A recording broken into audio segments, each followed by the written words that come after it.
மக்களே, இன்றைக்கி நம்ம சேனலில் பார்க்க போகிறது ஆப்பமும் வடகரியும் தான். வாங்க எப்படி பண்ணலான்னு பார்க்கலாம். ஒரு இன்க்ரீடியண்ட்டை நான் சொல்கிறேன், செக் பண்ணிக்கோங்க. 2 கப்பு பச்சரிசி, அரை கப்பு அவல், 2 டேபிள் ஸ்பூன் மாவு ஜவ்வரிசி, 2 டேபிள் ஸ்பூன் உளுந்தம்பருப்பு. இதெல்லாம் 3 மணி நேரம் ஊற வச்சுட்டு இதை மிக்ஸி ஜாரில் சேர்த்து அரைக்கிறேன். ஃபஸ்ட்டு உளுந்து, அவல், ஜவ்வரிசி, தேங்காய் இதெல்லாம் போட்டு அரைச்சிடுறோம். 1 கப்பு தேங்காய் எடுத்துக்கோங்க. எல்லாமே எந்த அளவில் எந்த கப்பில் எடுக்கிறீங்களோ அதே கப்லேயே வந்துட்டு எடுத்துக்கோங்க. இப்போ அரிசியும் போட்டு இந்த இளநீர் ஊற்றி அரைக்கிறோம். இதுக்கு அந்த நம்ம தேங்காய் உடச்சி இந்த இளநீர் இருக்கு இல்லையா, அது எவ்வளோ வருதோ அதையும் ஊற்றி அரைச்சிக்கிறோம். பத்தாதைக்கு நீங்கள் கொஞ்சம் தண்ணி ஊற்றிக்கலாம். இது நல்லா அரைச்சிட்டு 8 மணி நேரம் புளிக்க விட்டுட்டு நம்ம ஆப்பம் ஊற்றிக்கலாம். வாங்க பாருங்கள், கொஞ்சம் தண்ணியாக இருக்கணும். தோசை மாவு மாதிரி இருக்காது, அதை விட கொஞ்சம் தண்ணியாக இருக்கணும். இப்போது இதை நான் ஆப்பம் பண்ணுற கடாயில் போட்டு நான் ஆப்பம் செஞ்சு எடுத்துக்கிட்டேன். நல்ல சாஃப்டாக இருக்கும். நீங்கள் தேங்காய் இந்த இளநீர்லாம் போட்டதுனால நம்ம நேச்சுரலாக நம்ம அதை புளிக்க வைக்கிறோம், ஈஸ்டெல்லாம் போடாமல். பாருங்கள், சூப்பராக இருக்குது. இப்போ இதுக்கு ஒரு சைட் டிஷ், இப்போ இன்னொரு ஆப்பமும் போட்டு நம்ம செஞ்சு எடுத்துக்கலாம். இதுக்கு ஒரு சூப்பரான சைட் டிஷ் என்னென்னு பார்த்தீங்கன்னா வடகரி தான். நல்ல பெருசாக நீங்கள் கரண்டியில் எடுத்து எவ்வளோ இது ஊற்றுறீங்களோ அந்தளவுக்கு நல்லாயிருக்கும். நீங்கள் எண்ணெய் ஊற்ற வேண்டாம். இப்போது வடகரிக்கு தேவையான பொருள்லாம் காட்டியிருக்கேன்.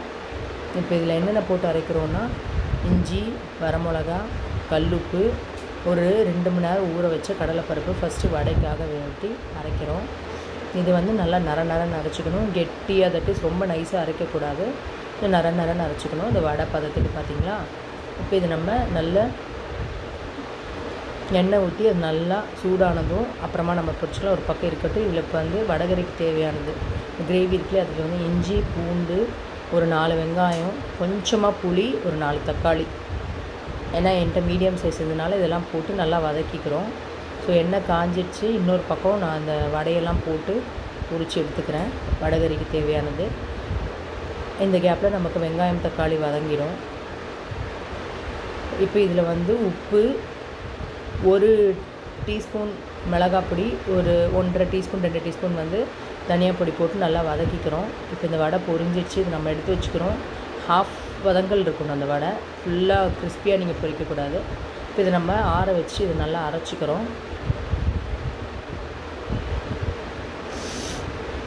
இதோட தேங்காயும் சேர்த்துக்கிறோம். நான் அதில் போட்டது ஃபுல் தேங்காய் போடல, அதுலேருந்து மீதி தேங்காயும் இதில் போட்டு அரைச்சிக்கிறோம்.